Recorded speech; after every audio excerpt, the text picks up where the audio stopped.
Okay, we're going to continue with chapter 9 of the Avatamsaka. I'm on page 31 in my text, right at the top. I'm going to do some overlapping again, if you bear with me. Starting with the substance nature, constantly unmoving. I don't know what page exactly that is in the online text. 体性 3031, and yeah.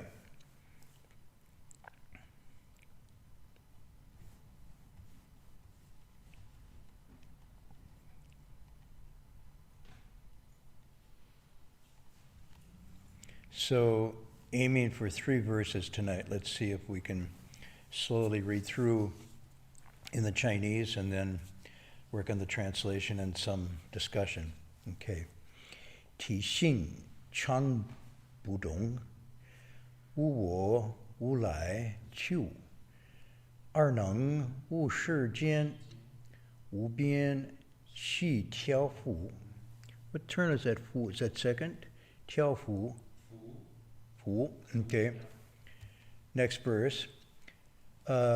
常乐观寂灭，世上无有二。气心不增减，现无量生力。And finally, the last one. 不走诸众生，业报因缘行，而能了无碍，善事法如是. Okay. The translation given, and then we'll move into the one you're looking at. His substance and nature, constantly unmoving, without a self, without a coming or going, able to enlighten the world so that all its boundless beings are completely subdued. Second verse, he is constantly happy, contemplating still quiescence, characterized by a single or one mark and non-duality. His mind does not increase or decrease while he manifests spiritual powers. Does not engage in living beings' karmic retribution practices, causes, and conditions, yet is able to understand them unobstructed. The Dharma of the well-gone one is just like this. Okay.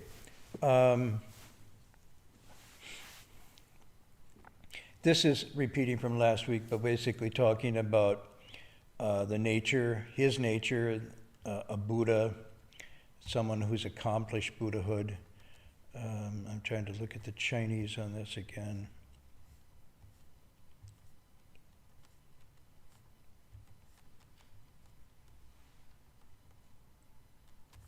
Is that the, let's see, nature basically empty and still, is that the Kongji?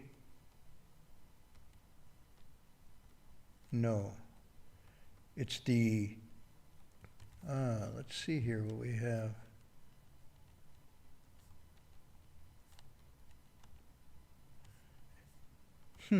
Did they, I'm looking at the Chinese here, just hang on a second.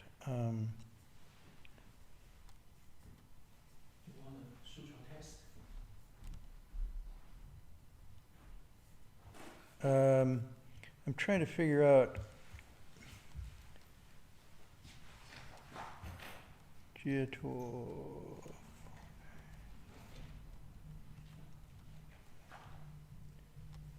So is this Qi Xing Beng Kong Ji Nai Wei Ju Jie To? We did that already, right?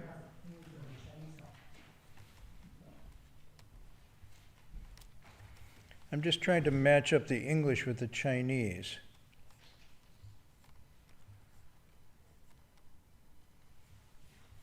So nature basically is empty and still, inside and out. Okay. Yeah, that is the bottom of the 28. It's is that the Yeah. So okay, got it. Thank you. So this is actually, we went back a verse I'm looking at here. So it's the Xi Xing Beng Kong Ji Nai Wai Zhu Jie To Li Yi Che Wang Nian Wu Deng Fa Ru Shi. Okay, and then we pick up with our verses. So basically, we've talked about this, that the essential nature of an enlightened being is empty and still. And we went over this before. I'm not going to dwell on it too much to say, but these are both positive terms. Empty means unobstructed. Still means centered, clear, balanced, and also impervious to sensory outflows. Inside and out, completely liberated. This means it's not just an external appearance of freedom and non-attachment, but actually internally there's no binding up. So externally with sight, sounds, you could just do it on a superficial level, sight, sound, smells, taste, and tactile things, there is no attachment. There's liberation from this. Internally with dharmas, which are functions of the mind, there's also liberation. Not confused about dharmas. I remember I was just doing some notes from my own teacher when we were traveling, and said that real cultivation is not something you can see. It's not visible from the outside. You can look at somebody who you think is cultivating meditation, bowing, memorization, the way they conduct and carry themselves and so forth. But this is just marked. This has appearance only. True cultivation is not visible.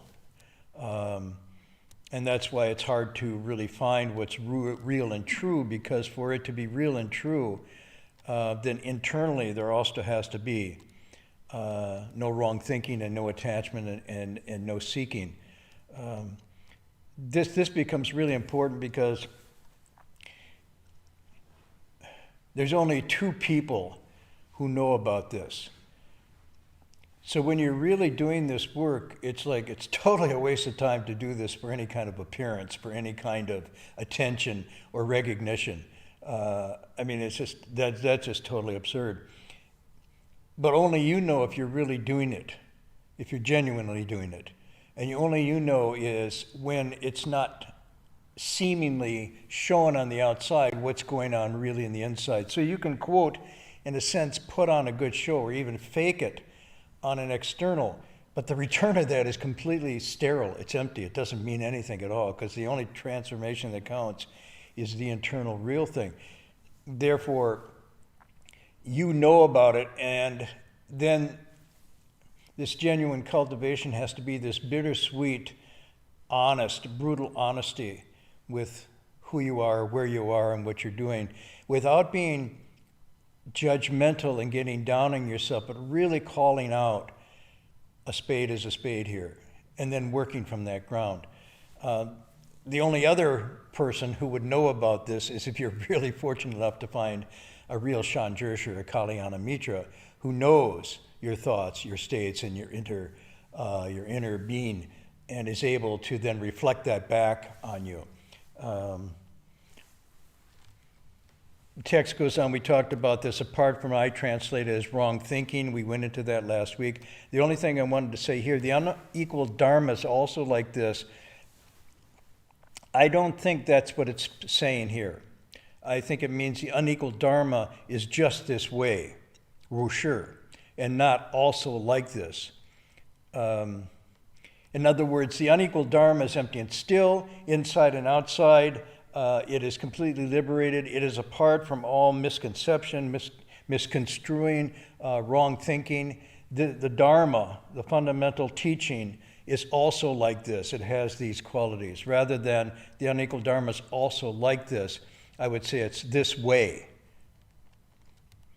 And then we go on. Substance and nature constantly unmoving, without a self, without coming or going. He is able to enlighten the world so that its boundless beings are completely subdued.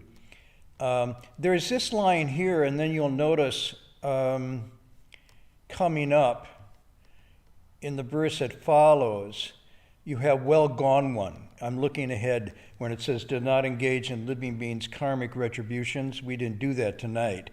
But I want to point ahead that right at the end of that verse, you have well gone one is just like this. And I'm looking at the Chinese for that as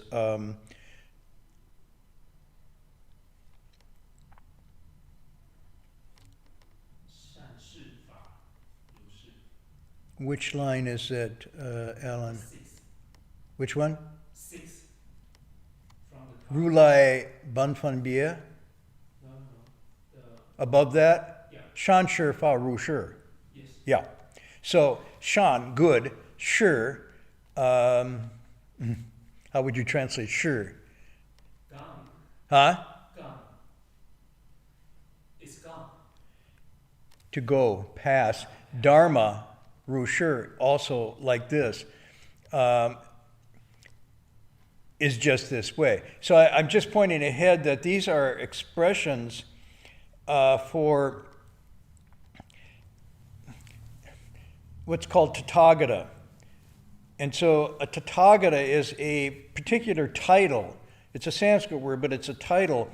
And it's woven into this text here. So it says, without coming or going, is one of the definitions of Tathagata. And well gone one in the line that's coming up is also one of the terms for Tathagata. And basically what the text is doing is kind of giving some interpretive glossing or painting out what this term Tathagata means. You'll often see it used interchangeably for Buddha. They'll say Buddha, Bhagavan, Tathagata. It's a term that is used to describe a Buddha, not a particular Buddha. It's not like the Buddha Tathagata, as in with Shakyamuni or Amitabha, but Tathagata is an epithet, it's a title for someone who's realized a state. So this line is really interesting. Someone who is a Tathagata is without a self, free of this deluded clinging that we talked about before about no self, and without a coming or going. And this is a little harder to get around because it's basically without a coming or going, it's indicating a state of nirvana. Also, that's used above for the still quiescence. So in one sense, the liberation is he's free of the self box, the boxing in of one's enlightened potential into a box of self and what belongs to self. Again, we talked about this before. So this is also called a person of the way with no mind.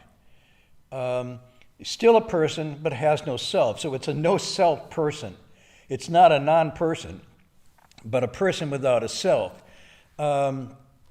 Actually, in this word appears both in the Mahayana and the Pali text, Tathagata.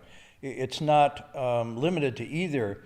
And the Buddha, in many sections in the Pali Canon, you will say he refers to himself or other Buddhas as Tathagata, the expressions used. There's different ways that people look at this. One way to look at it is simply one who is thus gone, who's proceeded along and completed their practice of the way. Dao, obtained the Tao. And then one who's come, meaning come from the basic nature to that realization. So they've come from the basic nature, they've returned to the root, gone back to the source, they've done what needs to be done, as a Chan expression. They've completed their spiritual reintegration. But it can also mean one who has not come and not gone. In other words, is beyond the coming and going that we associate with birth and death. Here, beyond also the attachment and the clinging to transitory phenomena. So it's, to put it in a more concrete way, the transitory phenomena of sight, sound, smells, taste, objects of touch, or tactile and dharma, these transitory phenomena do not hold this being's consciousness. They know them, they're aware of them, but because they don't cling to them and attach to them, then there is not a coming and going. They don't hold on to them and let go. They don't go through the marks of coming, going, dwelling, and gone. Because they see them as empty to begin with, they're in the midst of them but not moved and attached to them. Sometimes in the Pali Canon, you'll see the Tathagata preferring to call himself Tathagata rather than the conventional I or myself. And I think probably this is another way the Buddha tried to both indicate his presence, his humanity, at the same time to indicate he had gone beyond that confinement of a me and a mine. And so would use Tathagata to describe someone who is there, who's present, who's a person, yet not in the self box. So this is one way of looking at this. It's a very complicated, rich term. One way I like to think of it is someone who is in their coming or going. I'm using now more to the Chan expression from the Platform Sutra. In the coming and going, in the daily activities of rising, abiding, closing the day, going to sleep and getting up again, going from day to day, week to week, you know and see reality as is. You are in that thusness state. You are constantly responding, you're clear, but you are in the state of constantly seeing things as they really are.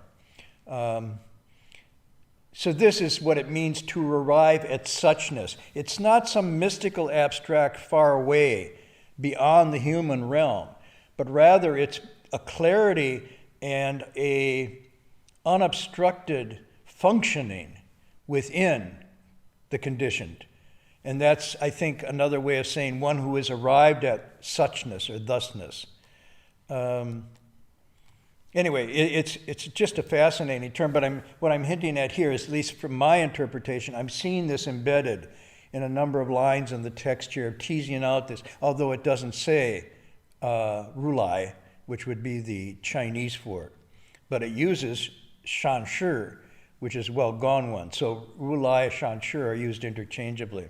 Anyway, to move on, he's able to awaken or enlighten the world so that all its boundless beings are completely subdued. This to me is very interesting because it's coming back. There's this tone again with this awakening, with this incredible nirvana bodhi accomplishment. This being is still in the world. And this is the mixture or the blend, I would say, the integration of wisdom and compassion. The wisdom is the awakening. It's the well-gone one, the one who's thus and always as it really is and so forth, and free. And yet does not abandon the world, able to enlighten the world. So the compassion comes naturally out of the wisdom here. Sometimes I think it's sort of like, this is the light enlightenment chapter, or the luminous awakening chapter, but it has to do with this light, and that's a constant metaphor that's being used here.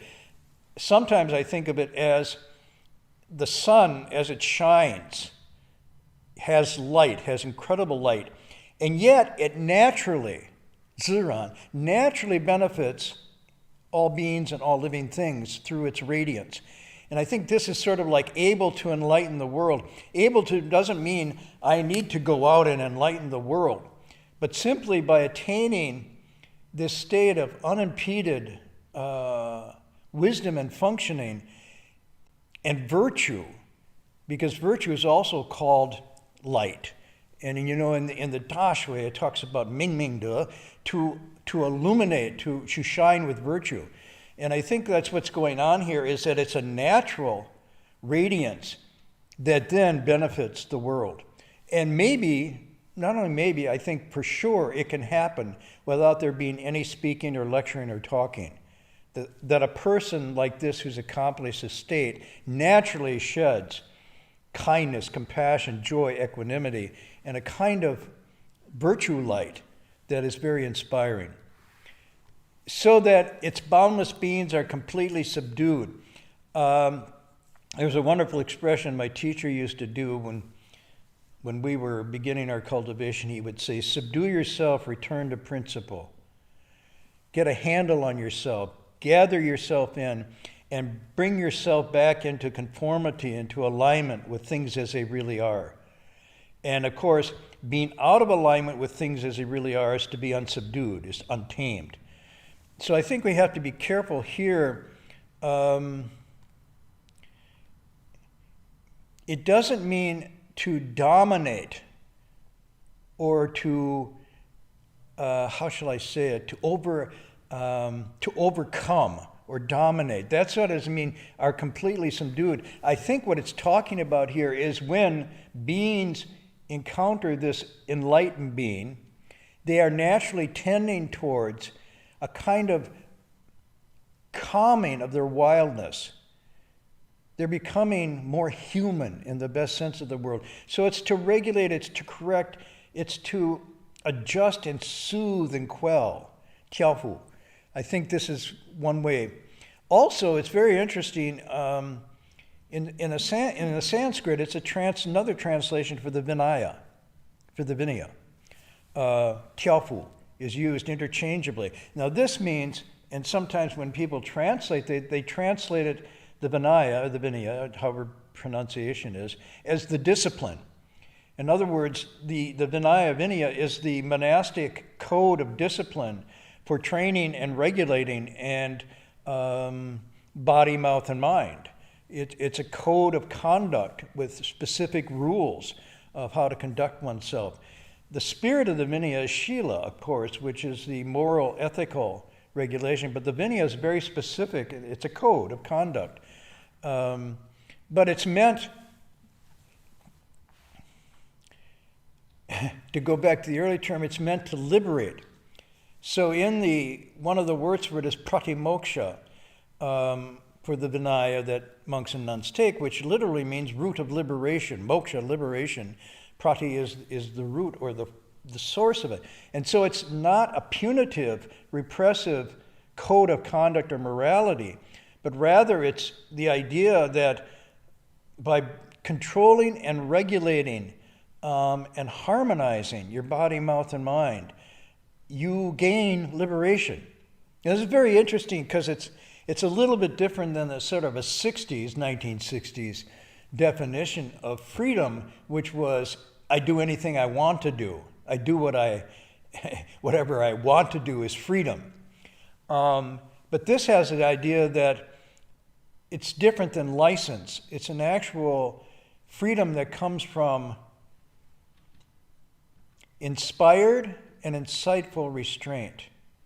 Not just restraint per se, but seeing how a certain curbing of wild passions and emotions and desires and impulses, if you want to use the Freudian term id, of getting that harnessed somehow, that results in freedom. Because it's a freedom from, rather than a freedom to. It's a freedom from the afflictions and the unsettledness and the disturbing of the spirit and the conscience even that comes from simply doing what you'd like to do. So it's in a sense really refining what it is that you like to do, really refining what indeed brings happiness, joy, and pleasure. It's not just a simple hedonistic, abandon, but it's rather more mature and refined. But I want to point out here that this is not repression, it's actually an incredible liberation. Vimutti rasa is the word that's used in the Pali, which is it has the flavor of liberation to it. I remember I always liked this. So it's not subjugating or dominating, but a harmonizing, I would say almost like an attunement, a tuning. If you have an instrument and if you move the tuners just correctly, which applies a little pressure, a little sensitivity. It's not just letting them go. You bring the strings into attunement, and then the chords can be harmonious, and you can feel the chords vibrate. They really work that way. And the opposite is true, that if you just don't attend to the tuning of it, the instrument is out of tune and it's discordant. It disturbs. It doesn't please. The famous, sometime I should do a talk on this. It's really fun, but I've explained these ox herding wood blocks that are of the Chan or the Zen school, and then I've explained these before, but it shows this little boy going out to find and put a harness around and capture an ox and tame the ox so that he can use the ox. And it's a series of woodblock prints that show the little boy looking but can't see any sign of the ox, and he sees a little tail around a tree, knows, and he begins his process and finally encounters the ox, wrestles to get a harness on the ox, and eventually was able to ride the ox. Those of you who know the American scene of bronco riding, it's similar to that. And then gets and able to ride the ox, which is the mind and the body, the emotions and the intellect and the habits, able to subdue and ride it. And it shows that he doesn't even have to use the harness anymore. And one of the lovely pictures on there, he's sitting there playing a flute on the back of the ox, but the harness is just limply lying, and the ox is calmly just going along. And it reminds me of Robert Frost was once asked what he thought freedom was, give a definition of freedom. And it's very interesting. He didn't say doing whatever the hell you want to do. He said freedom is riding easy in light harness. And it reminds me of that ox woodcut, the ox herder woodcut, riding easy in light harness, not heavy harness, not hard harness. The image that comes to mind for me was years ago when I was a monk in Burma. This was in what was then, I don't know what it's called, was Pagan, which has all these incredible stupas. The whole city is just these incredible stupas and shrines. In fact, the law is that there's no building that can be higher than most of the stupas there. In any event, I remember at the end of the day, I was sitting at I think it was the Shariputra stupa, which I could sit on the ledge of it outside. I was sitting in meditation, watching the sunset on the, I think it's Irrawaddy River, perhaps. That was the river going. And it was a just beautiful, calm scene. And then I watched the farmers coming back from the field, and they had their carts being pulled by oxes. And they were just, some of them were asleep in their carts. They were just sitting back like that, sleeping. And the ox was taking them home without a harness even, just going down this road, knowing its way home, completely tiaofu, tamed and subdued. And it's a wonderful image. And the feeling you got from the ox wasn't one of being beaten and whipped and held along, but a sort of easy gait, riding easy and light harness, a kind of liberated thing. So anyhow, that's the image that comes to mind when I think of tiaofu. Then this I mentioned last week, he is constantly happy contemplating the still quiescence. So obviously still quiescence is not this extinction, but it's a freedom from all intrusion, all distraction, all affliction. Still quiet. And now happiness can just bubble forth because there's nothing interfering with it. It says characterized by one mark and non-duality. These are really big terms. Maybe we can just touch on a little bit. The one mark, you'll see this referred to as a scene of the nature of all conditioned dharmas share a single characteristic. They are like dreams, illusions, bubbles, shadows, like drops of dew and lightning flash. In other words, they have no substance of their own. Yes, they seem to exist, but in fact, these are the nature of passing phenomena and appearances. That's their single mark. The Sixth Patriarch says they are, uses a very interesting expression, of a piece. And in English that means share a basic common defining characteristic, which is their fleeting impermanence and conditioned nature. So characterized by one mark, the one mark means that this enlightened being is constantly seeing things basically as the same. It doesn't mean they're identical, that at all. There's a very clearly things are different, but underlying them is a common characteristic or common shared reality they have, which is they come and go and they have no substance and nature of their own. This is called pratita samyudpada. So the one mark is seeing them as that. Therefore, seeing them as that, and because none of them are special or deplorable in any other way, you're free to enter them and not be attached to them either way, either by fondness or aversion. So seeing things as this one mark means you take the power out of their aversion or attraction, because there's nothing to get, there's nothing to hang on to. Dreams, illusions, bubble shadows, contemplate this. This is to contemplate the one mark.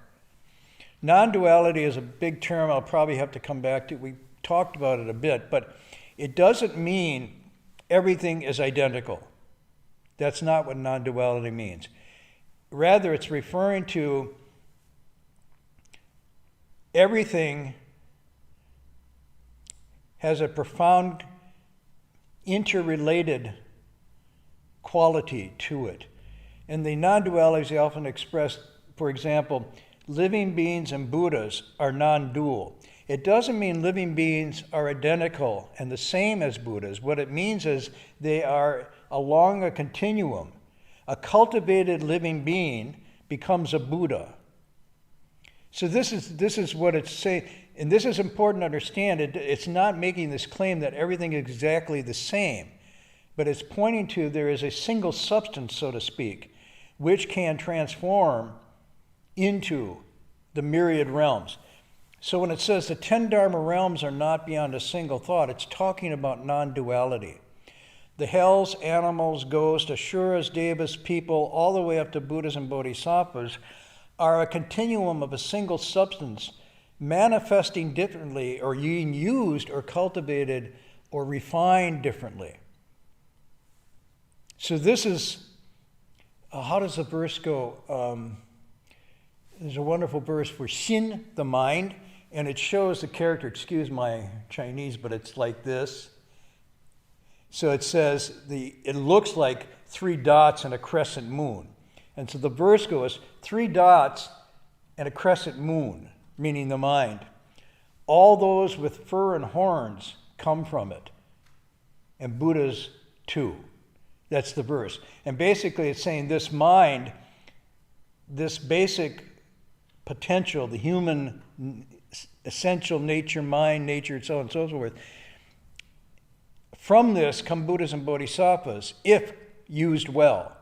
If used poorly and neglected, they descend or decline and become something else. But the substance is non-dual. It's along a continuum. The function differs. And how you use the function determines whether that manifests as enlightenment or as total suffering. So non-dual is very important. It said, therefore, between what they call the secular and the sacred is a non-dual continuum. And the Avatamsaka will say their difference only a name. And right within the secular, you cultivate the sacred. Right within the sacred exists secular. The Sixth Patriarch says, don't look for Bodhi apart from this world. It's like looking for an antler with horns. Non-duality, that's what it's talking about there. Truth and falseness interlink and mingle. Within the ordinary mind, one finds a Buddha mind. Non-duality, that's an Avatamsaka preface verse. So I'm just giving some examples here. The Lotus Sutra also talks about the Buddha emitting light to reveal the essential character of all dharmas. So the Buddha in the lotus, like here, emits light to reveal the one mark essential nature of all dharmas. We see a correspondence with the lotus text. Mind does not increase or decrease while he manifests spiritual powers. We have already talked about this.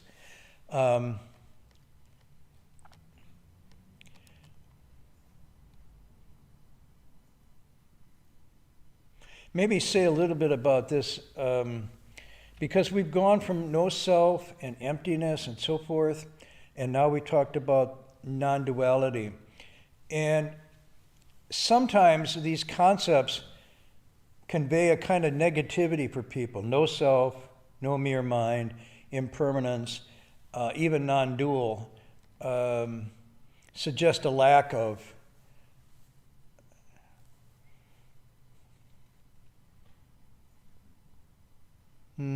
flourishing, a kind of boring sameness or something. But I wanted to say that this is a difficulty with translation, and we struggle with this all the time, because really what they're pointing to is freedom. What they're pointing to is agency, powerful agency, and opportunity, not to something that's fated or predetermined, but rather to a tremendous openness. So interestingly, emptiness is not about nothingness, but it's about a non-obstructed openness, potential. And non-dual then becomes rather something that's just not sort of blah sameness, but an incredible vision that all beings have a Buddha nature and can become Buddha. That it means, because it's non-dual, that means I can become this. If it were dual, then there'd be Buddhas and there'd be living beings, and nothing would bridge the gap. It'd be two different. So this non-dual is an incredibly empowering concept. And so is the idea of not self, because it's an emptiness is implying this fluidity, this unattached, unbounded state. For example, if there were a self and it was distinct and permanent and unchanging and immutable, there would be no growth and change. It would be stuck. That would be fate. That would be determinism. But because the idea of self is a construct, and that if you take away that attachment and that view, you then open up, therefore, the possibility of change. So emptiness sometimes has a negative connotation for people. Oh, everything's empty, everything's empty. But because it's empty, it means it can change. There can be growth. If everything were fated and whatnot, for example, just our global climate situation now, if that were a dharma that was fixed, that had an essential nature, then the possibility of changing it would be impossible, be locked in. We couldn't do it. But because everything is without a self, everything is non-dual, what this means is it opens up incredible potential for change, for transformation, for growth. The corollary is also true. You can go the opposite way. It can deteriorate, it can degenerate, it can get worse. That is part of the nature. So this is what I'm trying to say is the emptiness, the no self, the non-duality, all of these in these texts are meant to be positive, liberating, empowering terms through which we feel as if, because there is no fixed, hard, determined entity, there is then this potential, especially along a non-dual continuum, of growth and transformation and change. So I just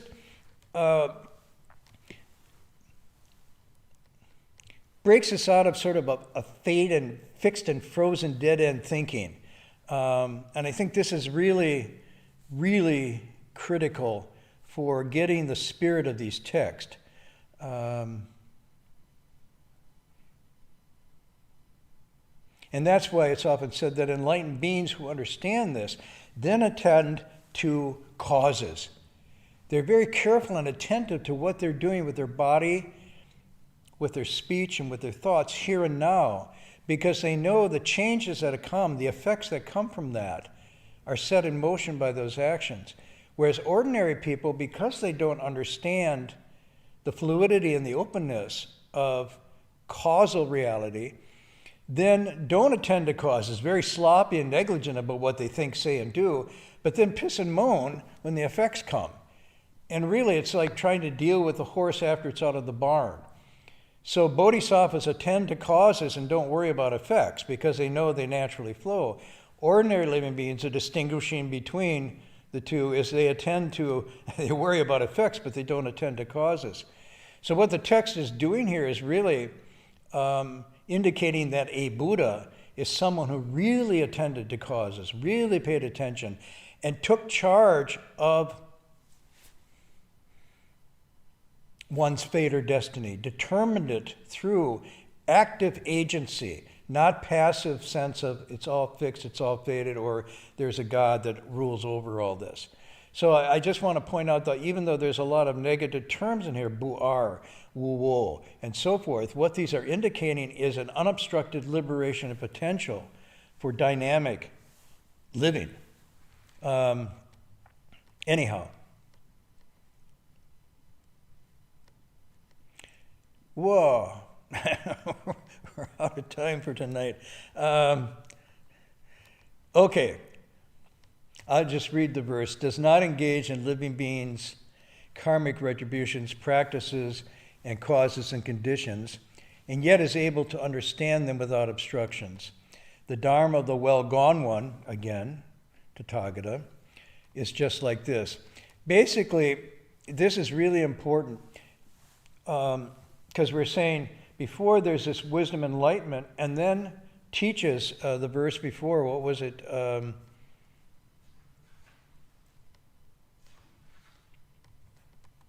Able to enlighten the world, able to bring about the attuning of the world and so forth.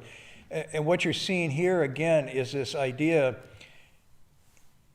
the being who is this way doesn't engage in upside down behavior, body, speech, and mind. The three karmas are tamed and subdued. There's mastery over the causal dynamics of one's life, paying attention to causes.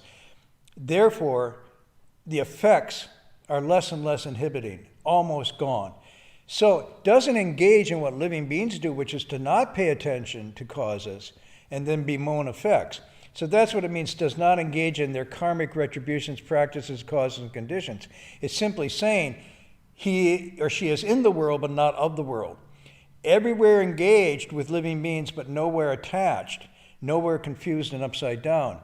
So this is the difference between pulling out of the world, disregarding living, and saying living beings are the problem, I need to get away from them, but taming and subduing one's own mind. Therefore, you're able to be in the world. The Avatamsaka has a wonderful expression that says, you're able to enter the fire and not be burned. It's a really, really wonderful expression, and that is also one of the images you have for Kashitagarbha, Dijang Pusa, Earthstar Bodhisattva, going into the hellish realms, which is not necessarily a world apart from this world, able to work in the hellish conditions of what we find ourselves daily dealing with our war and conflict and abuse and manipulation and ruining of the environment and so forth. It's kind of the hell, really.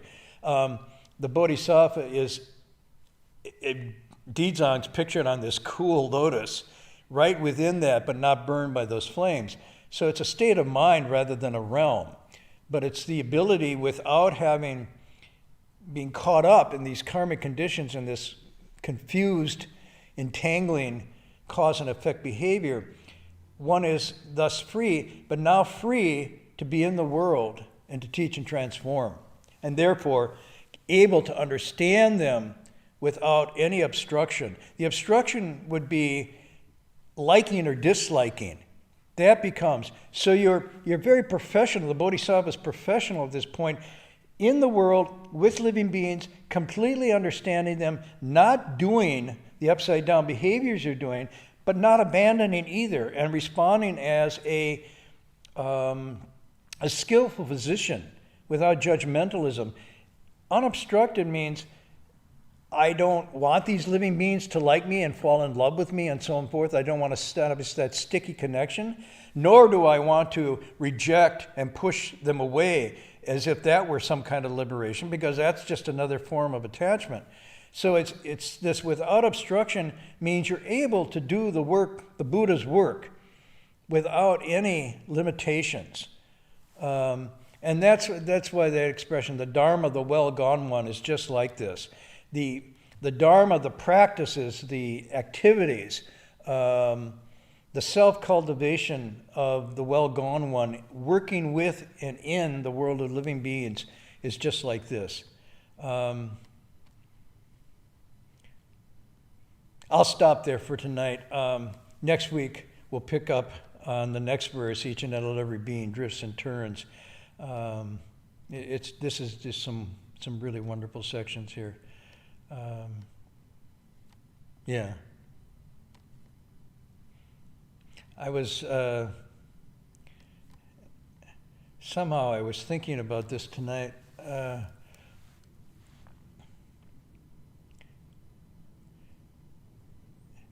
I'm trying to remember why this story came to mind. Something in the text tonight reminded me of a story, and it had to do. Let's see what line it was. I guess the taming and subduing. Here, I know what it was. It was the unmoving. Where was that? Yeah, constantly unmoving. Remember, his substance nature constantly unmoving? That's what I was thinking about, because you could miss, again, this is one of those, is it Budong in the Chinese? What is it? The Chinese, huh? Yeah, constantly not moving. 不动. Budong. Fourth tone, right? Dong. 动. Yeah, okay, so, again, another negative. Unmoving. And so one could misread this and think, oh, they're just like a stone or a statue, they're unmoving. And sometimes when people begin cultivating and they start to realize how powerful the emotions and the habits and the desires are, and it's embarrassing almost. And so what they try to do is they see this budong, unmoving, and they go, I'm going to be unmoving. So they shut the eyes, ears, nose, tongue down, and they lock off. And become statuesque-like. But really, again, this is a positive term, because really what it's saying is unattached. So unmoving simply means unattached. This is very much like the Platform Sutra, where it talks about the unattached. It says, let the mind be unattached, clinging to nothing. That's unmoving. And because you're clinging to nothing, you can't be moved. It's very ironic, right? It's only when you attach that you can then be moved, because you're clinging to your attachment. So actually, reaching out to grab and attach is moving. And unmoving means you stay in the center of your liberated, unattached, unbound state. So I want to work with this a little bit, because it's very deceptive if we think unmoving means stolid, impervious, unfeeling. Guanyin Bodhisattva is moving all the time. Moving in the sense that she is not attached anywhere and able to respond everywhere.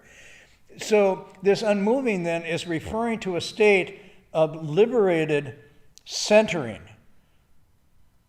That means you're not moved to attach. So the illustration, and this is why I thought of it tonight,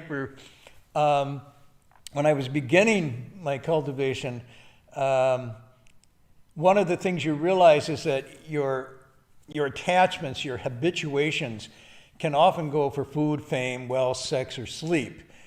In the particular area of food, I grew up in the Midwest in Wisconsin, and every Saturday I'd go out with my father to the local bakeries, and we'd pile up the baked goods.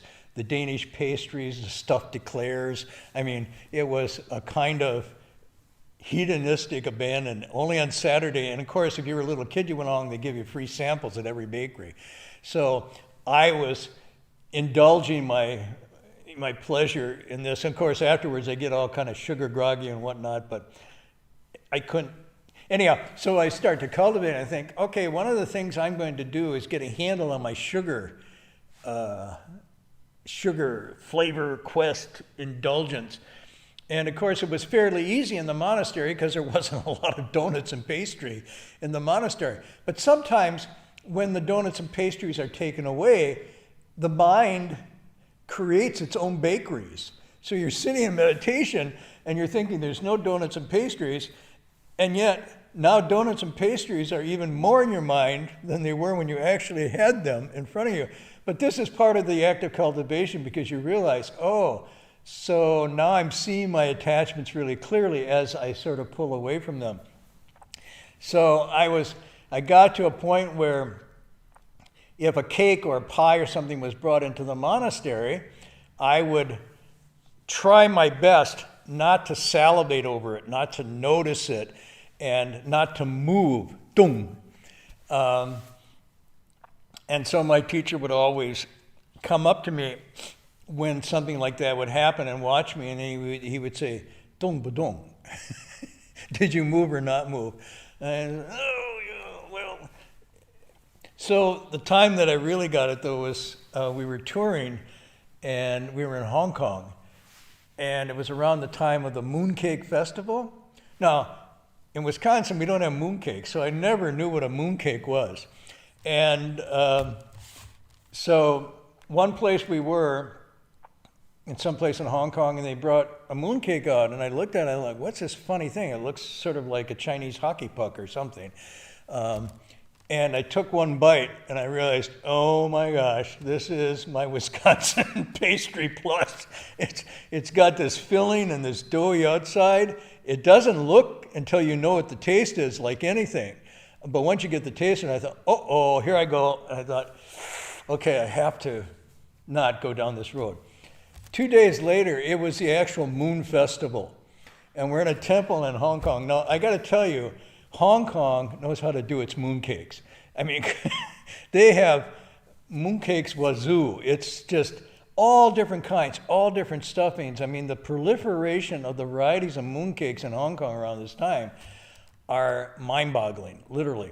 And so we sit down for lunch, and we do the lunch ceremony, and the lay people then bring out these platters of mooncakes, one after the other, and go down the line. And I'm sitting there almost in shock, and my teacher is behind me, and he just says very simply, because I was going to be steady, he says, "Dung ba dung." Move or not move. Did you move?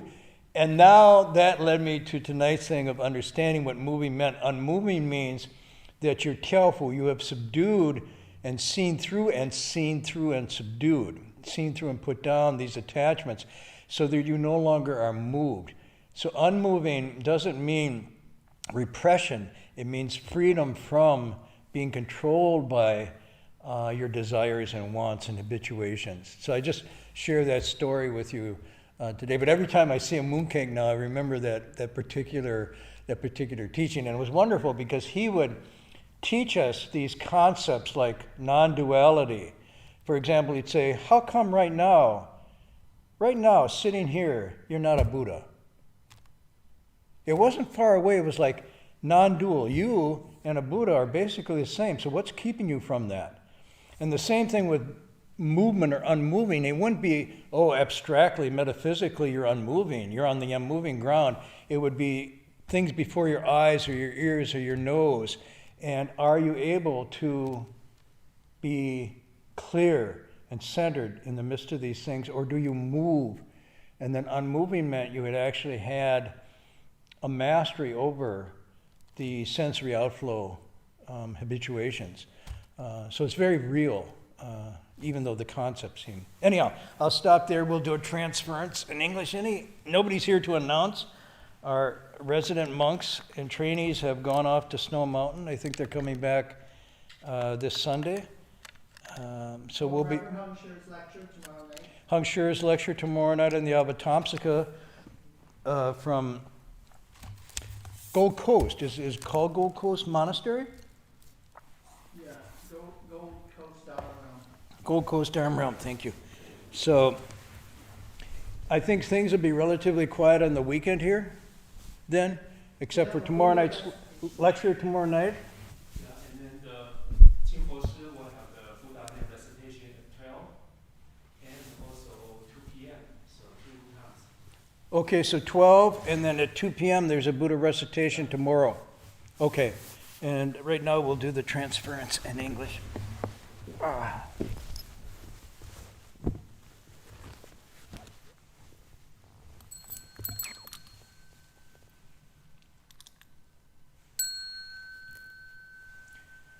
May every living being, our minds as one and radiant with light, share the fruits of peace with hearts of goodness luminous and bright. If people hear and see how hands and hearts can find in giving unity, may our minds awake to great compassion, wisdom, and to joy. May kindness find reward.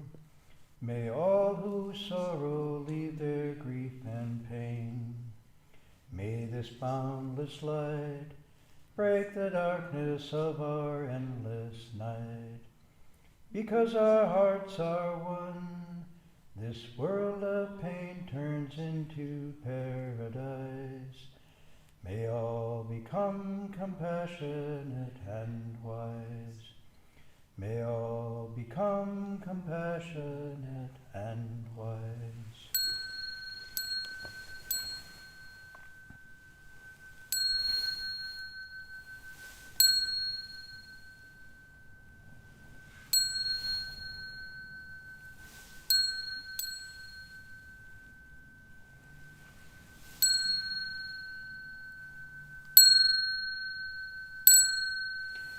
Bow in respect to the triple jewel.